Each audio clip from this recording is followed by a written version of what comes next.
सास का मायका प्रेम। रिद्धि की सास को हर वक्त अपने मायके का गाना गाने की आदत थी। अरे बस करना माँ, मामा का ये किस्सा तो 50 बार पहले भी सुना चुकी है। अरे हाँ, तो क्यों ना बताऊं। तेरे चाचा तो उस वक्त हाथ झाड़ कर खड़े हो गए थे। तब मामा ही था तेरा जो आगे आया और मदद की। देखो अब ठीक है ना, जो हो गया सो हो गया।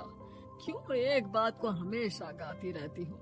अब तो बहू घर आ गई है, उसे तो सबको मान कर चलना है ना, कि सिर्फ सास का मायका ही समझेगी वो।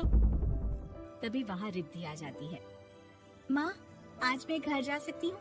माँ को मेरी बहुत याद आ रही है। शादी के बाद एक बार भी नहीं गई। हाँ तो कौन जाता है। अरे मेरी शादी के बाद जब मैं विदाई होकर आई, इतना बड़ा ससुराल मेरा, खाने वाले 10 लोग और बनाने वाली मैं सिर्फ एक। ऐसा लग रहा था जैसे सिर्फ खाना बनाने के लिए ही ब्याह किया है। वो तो मेरा भाई था, गांव से एक काम करने वाली चाची को भेज दिया जो मेरा हाथ पटाती थी, और उसको पैसा, खाना, कपड़ा, रहने के लिए कमरा, वो सब किसने दिया था? तुम्हारे भाई ने। ये मामला रोज का था। ससुर भी जब गुस्सा होते तो वो सारी बात कह देते जो उनके मन में इतने समय से चल रही थी। मेरा भाई, भाभी, भतीजा, भतीजी सब छुड़वा दिया। मैंने जीवन भर सिर्फ तुम्हारे परिवार वालों से निभाया, लेकिन अब भी चैन नहीं है तुमको। बहू के सामने सास को लगा कि उसकी बेइज्जती हो रही है। अब सुन बहू, अपने कमरे में जा, कहीं नहीं जाना मायके वायके। घर का काम कौन करेगा? पड़ोसन। बहू समझ जाती है मामला गर्म चल रहा है। कमरे में जाने में ही भलाई है। कमरे में क्या है? तुम्हारी माँ हर वक्त चिक चिक चिक चिक करती रहती है। कल ताई मिली थी तुम्हारी मुझे, लेकिन मजाल है सासू माँ की उन्होंने एक बुराई की हो, लेकिन सासू माँ हाँ, जब देखो तब ससुराल के लोगों की बुराई करती रहती है। बेचारे पापा जी कितना मिस करते हैं अपने घर वालों को। मेरा तो बड़ा मन करता है कि ताऊ जी, चाचा जी और सब मिलकर रहे, ना साथ रहे लेकिन आना जाना तो ठीक से रखे। हिंदुस्तान और पाकिस्तान एक हो सकता है, लेकिन चाचा और ताऊ के परिवार के साथ हम लोगों का मिलन ना जी ना, कभी नहीं हो सकता। ये बात है। देखिए मेरे साथ ना ज्यादा चैलेंज मत करिएगा। ऐसा कोई काम नहीं है जो मैं नहीं कर सकती। ससुर जी जो कि बहू की बात सुन रहे थे सामने आ जाते हैं। अरे बेटा, तू ये कर सकती है, तू प्लीज मेरा परिवार किसी तरह मुझसे मिलवा दे। सारी जवानी तो मैंने किसी तरह काट ली, लेकिन जीवन के इस पड़ाव पर बहुत याद आती है मेरे परिवार की। हाँ हाँ पिताजी, आप चिंता मत करिए, बस मेरा साथ देते रहिए आप दोनों। फिर देखिए कैसे माँ जी भी ठीक हो जाएंगी और पूरा परिवार भी एक हो जाएगा। थोड़ी देर बाद बहू सामान लेकर घर से निकल रही होती है कि मना किया था ना तुझे मायके जाने के लिए, फिर क्यों जा रही है? बहू कुछ कहती इससे पहले ही बेटा बोलने लगता है। क्या है माँ, वो घर जा रही है। वैसे भी उसके माता पिता ने मुझे 10 लाख दिए तब जाकर मेरा काम शुरू हो पाया, वरना तूने मेरे लिए किया क्या है? अरे वाह बेटा, बचपन से पढ़ाया लिखाया, तेरे दुख दर्द में जगी, और आज वो लोग तुझे सही लग रहे? और फिर ससुराल में लड़की खुश रहे, ये तो मायके वालों की जीवन भर की जिम्मेदारी रहती है। तो ये तुमको भी तो सोचना था ना। ताऊ जी ने पापा को पढ़ाया लिखाया, जब तुम नहीं आई थी तो पापा के लिए ताई जी ने पापा की माँ की तरह देखभाल की। अब बोलिए। अरे तू कुछ नहीं जानता बेटा, तेरे पापा को सब पता है, तभी वो उन लोगों से वास्ता नहीं रखते।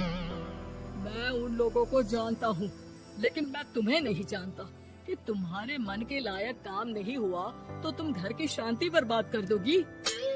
सास जोर जोर से चिल्लाने लगती है। तभी वहाँ सास का भाई आ जाता है। अरे क्यों आप लोग मेरी बहन को परेशान करते रहते हैं? पहले ये जीजा कम थे, जब बहू भी आ गई। बहन, मैंने तो 30 साल पहले ही बोला था, अपना हिस्सा ले और छोड़ इन लोगों को, चल अपने साथ।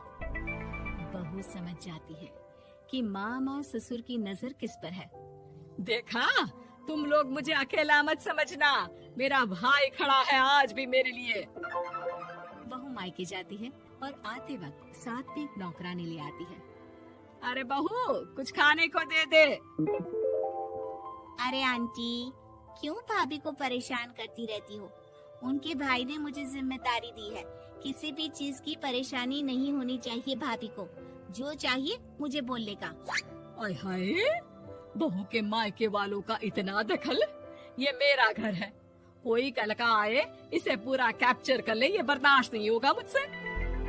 क्या हो गया सासू माँ? क्यों सुबह सुबह चिल्ला रही हैं? चमेली, ओ चमेली, क्या कहा था मेरे भाई ने तुझे? अरे दीदी बहुत तेज है आपकी सासू माँ। मैंने तो बोला कुछ चाहिए तो मांग लो मुझसे। अरे निकल यहाँ से, घर को रेलवे स्टेशन बना रखा है, जो देखो वो घुमा जा रहा है यहाँ से वहाँ। ये कहीं नहीं जाएगी। ये जाएगी तो घर का काम कौन करेगा? मैं। हाँ, और क्या करती है बहुएं? घर का काम ही तो करती है, इसमें नया क्या है? तभी वहाँ ससुर जी आ जाते हैं। हाँ, तो यही बात तो तुम्हें भी समझनी चाहिए थी ना। आज बहू के मायके से नौकर आ गया तो तुम्हें बुरा लग रहा है? अरे तो उस वक्त गर्मा गर्म खाना तो सबने खाया ना। ऐसा तो नहीं है कि मेरे मायके का नौकर था तो सिर्फ मेरे लिए बनाता था। अरे निकालो इसे, फिलहाल बाद में बात करती हूँ। सास का गुस्सा जोर से नौकरानी पर फूटता है। तभी वहाँ बेटा सामान के साथ आकर खड़ा हो जाता है। चलो रिद्धी, तुम ठीक बोलती हो। मेरी माँ को तो हम लोगों की कोई फिक्र है ही नहीं, ये तो सारा दिन सिर्फ अपने बारे में सोचती है।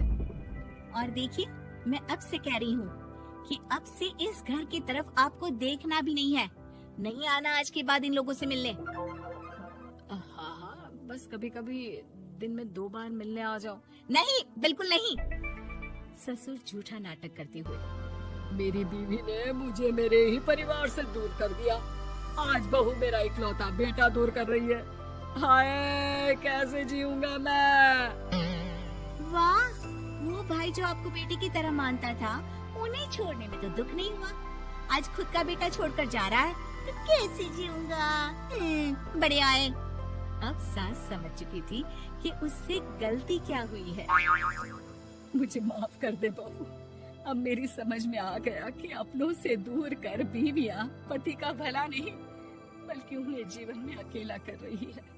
मुझे माफ कर दे, मैं अब सबसे माफी मांग लूंगी। ससुर जी दूर से बहू को थम्स अप दिखाते हैं।